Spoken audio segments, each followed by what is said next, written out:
Hi guys, welcome to SRKL Edits. Today I'm gonna show you how to make this face tracking effect in the software DaVinci Resolve. So let's get started. So now we are in DaVinci Resolve. Import your clip onto your timeline and then select it and go to the Fusion page. Now we are going to add a tracker node. Add it. Go to the initial frame and change the center of the tracker to the nose of your character. There we go. And in the adaptive mode, we are going to select the best match option and then just track it forward and reverse. Now let DaVinci Resolve do the tracking. And one more thing, make sure to use the point tracker.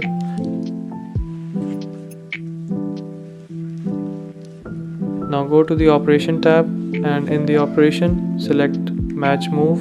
In the merge we are going to select background only. In the edges we will select mirror. Now let's view the result. There we have it, but there are some spaces above and below which we have to fill.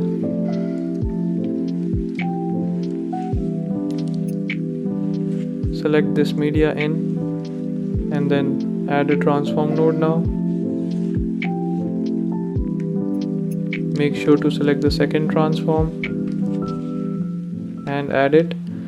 Now fill in the zoom to 1.16. This value may depend on your timeline resolution. In my case it's 1.16, and for the position Y I will enter 0.02. That's it.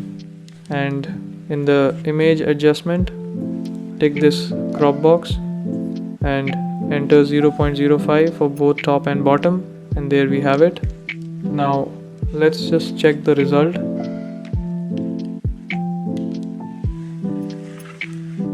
Adjust the exposition from here to center it.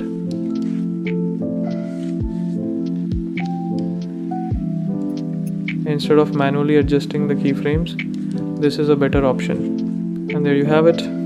Okay guys, that's it for today. Thanks for watching the tutorial. See you soon.